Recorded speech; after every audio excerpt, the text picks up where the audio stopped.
안녕하세요. 2021년 3월 13일 토요일 큐티 가이드 시작하도록 하겠습니다. 먼저 내용 관찰 1번입니다.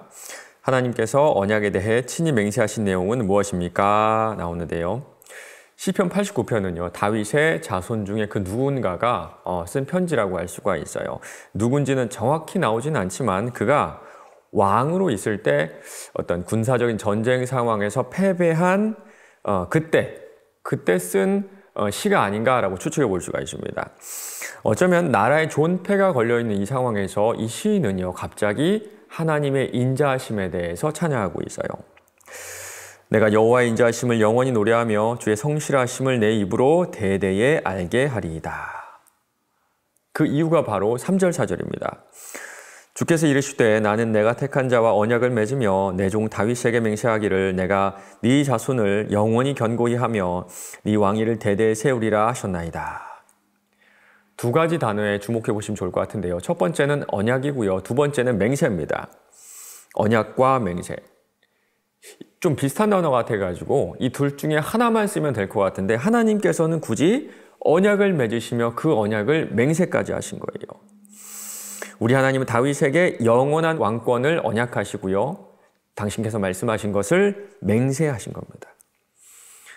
군사적인 큰 패배를 당한 이후에도 이 시인이 하나님의 인자하심을 찬양한 이유가 바로 여기 있습니다. 이 왕권은 무너지지 않는다. 하나님께서 언약하셨고 맹세하셨기 때문에 내가 지금 큰 패배를 당했지만 이 왕권은, 이 나라는 무너지지 않는다라는 확신이 이 시인에게 있었던 겁니다. 2번입니다. 하나님의 위대하심을 나타내기 위해 비교한 존재는 무엇입니까? 나오는데요. 6절을 직역하면 이렇게 할 수가 있습니다. 하나님과 비교할 자가 누구냐? 10절 보면요. 우리가 잘 아는 그런 이름이 나옵니다. 주께서 라합을 죽임당한 자 같이 깨뜨리시고. 여러분 라합 잘 아시죠? 우리가 잘 아는 라합은요.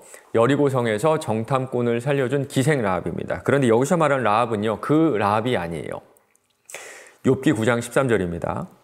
하나님이 진노를 돌이키지 아니하시나니 라합을 돕는 자들이 그 밑에 굴복하겠거늘. 라합은요. 하나님을 대적하는 영적인 어떤 강력한 존재를 말합니다. 이사야서에서는요. 용이라고도 나와요. 그만큼 힘과 권세가 강력한 존재가 바로 오늘 말씀에 나온 라합이에요. 그런데 우리 하나님은 그 라합을 깨뜨리세요. 여기서 깨뜨린다는 말은요. 뭔가 가루나 먼지처럼 이렇게 부서뜨린다 그런 뜻입니다.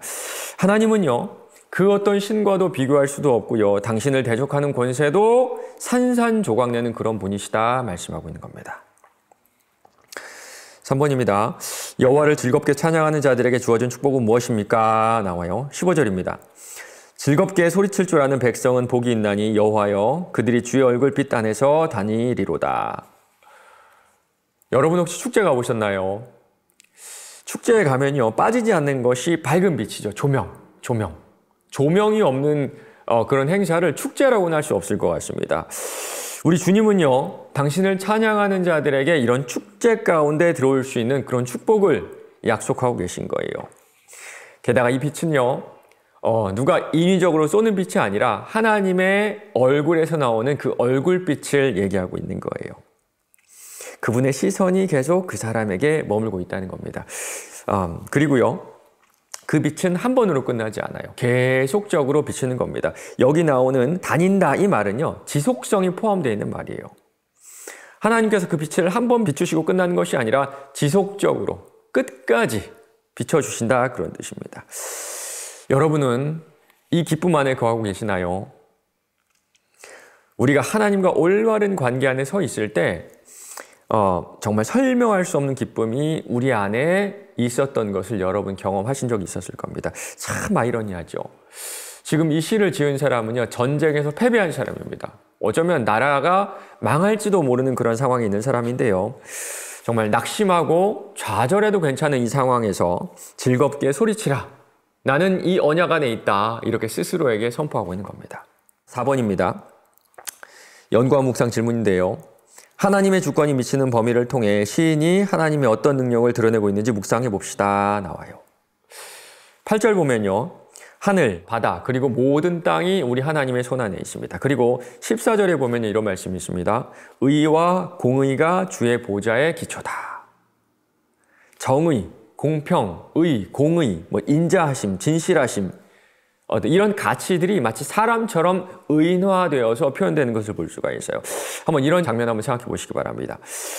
우리가 이 땅을 살면서 가장 바라고 있는 정의라든지 공의라든지 사랑이라든지 진실함이라든지 인자하심이라든지 이런 것들이 마치 신하처럼 하나님 앞에 머리를 조아리고 있는 그런 장면 한번 상상해 보세요.